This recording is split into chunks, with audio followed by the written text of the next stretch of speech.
because his character was so beautiful, his character was so pristine. So because of that, his followers were the same. And even now in the 21st century, it is essential that we all uphold the sunnah of Nabi Kareem sallallahu alaihi wasallam. Because the thing is, look, it's fine.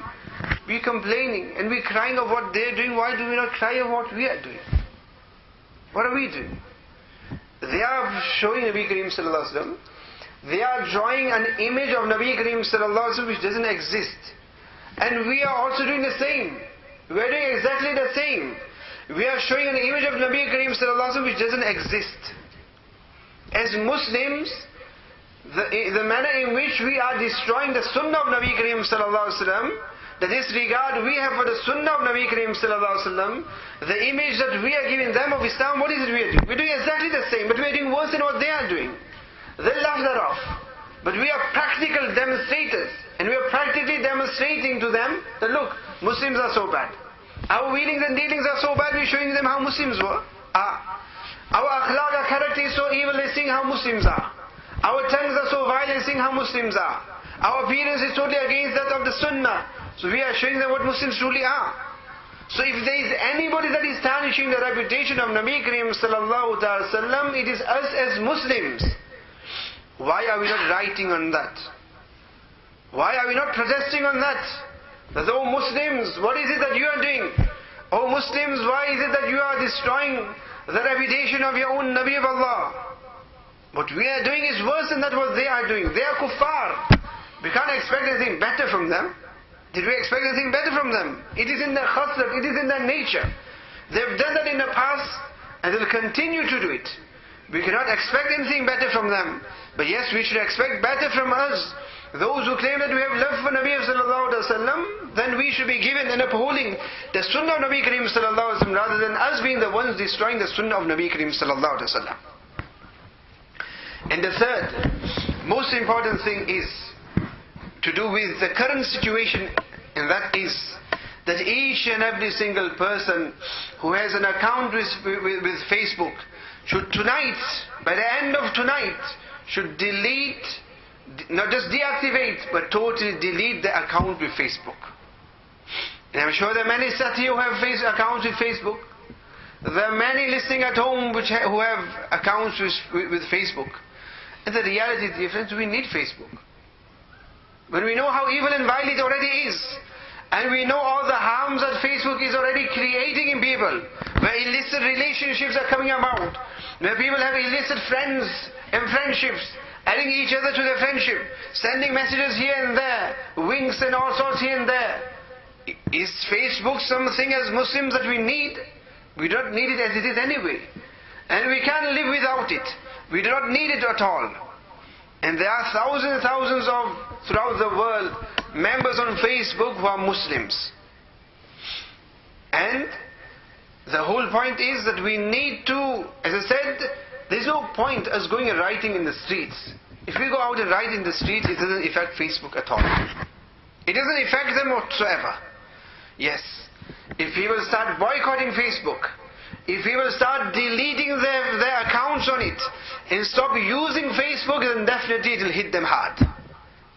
Writing in the streets won't affect them whatsoever. But each time a person logs on, they're getting money out of it.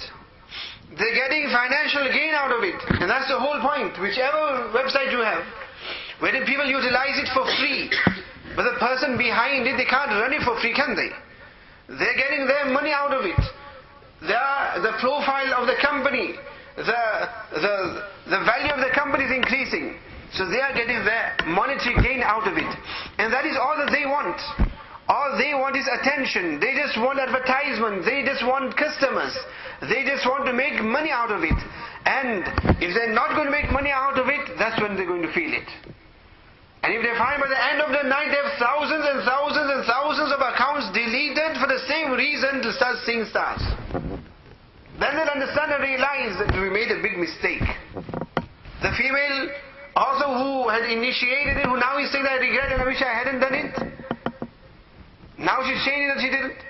Facebook saying that we have nothing to do with it, but why are they hosting it? They have the right not to host it.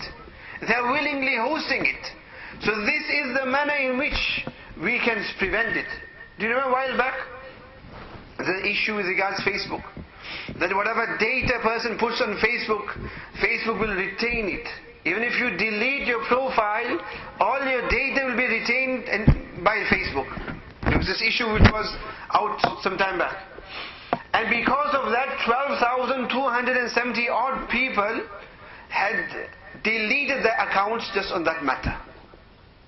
Just in protest. What did they do? They didn't go out writing. Because they knew here that Facebook were violating their rights, their Data Protection Act, etc. And they didn't like this fact. What did they do? They deleted their account, and we're talking about non-Muslims here, just general people.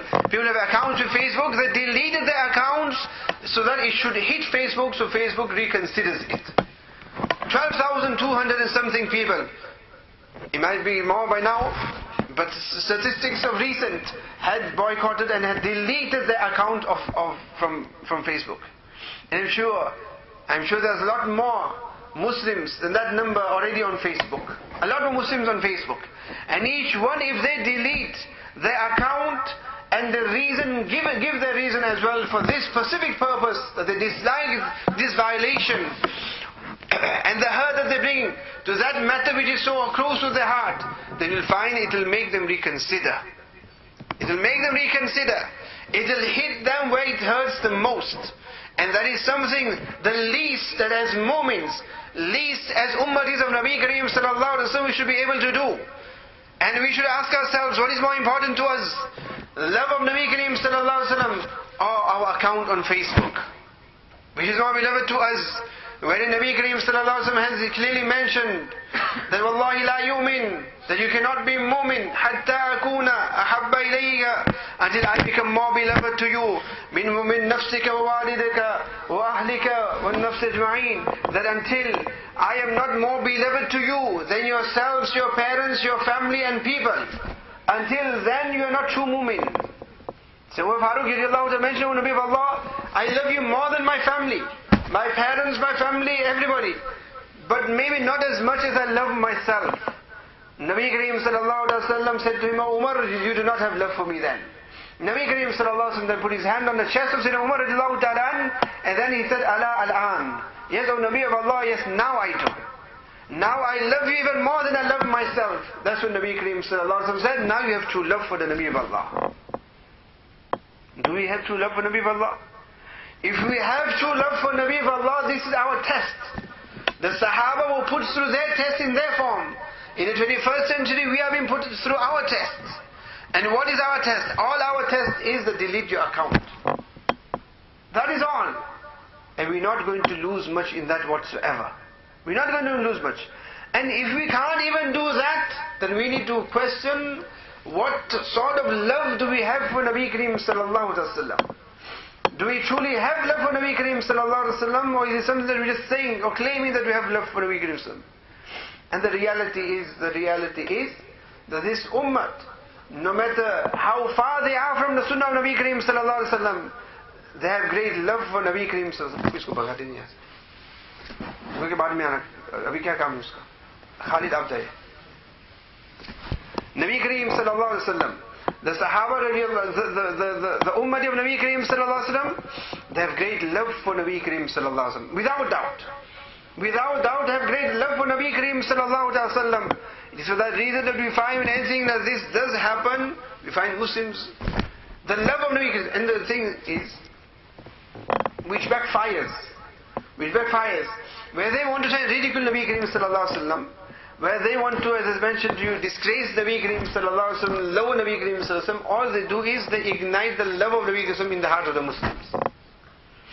Where Muslims, in the month of Rabiul Awwal, we remember Nabi Kareem sallallahu alaihi wasallam a lot, isn't it? A lot of narrative as well. We did a lot of marching in that, remembering Nabi Kareem sallallahu alaihi wasallam. And then as time went, obviously it dies away. We forget mentioning Nabi Kareem sallallahu alaihi wasallam because we restricted only to the month of Rabiul Awwal. We only remember him in that 1 month. So now what has happened is, by them doing this, all it has done is just revive the love the ummah has with Nabi Kareem sallallahu alaihi wasallam. Where people are mentioning now the seerah of Nabi Kareem sallallahu alaihi wasallam. People are mentioning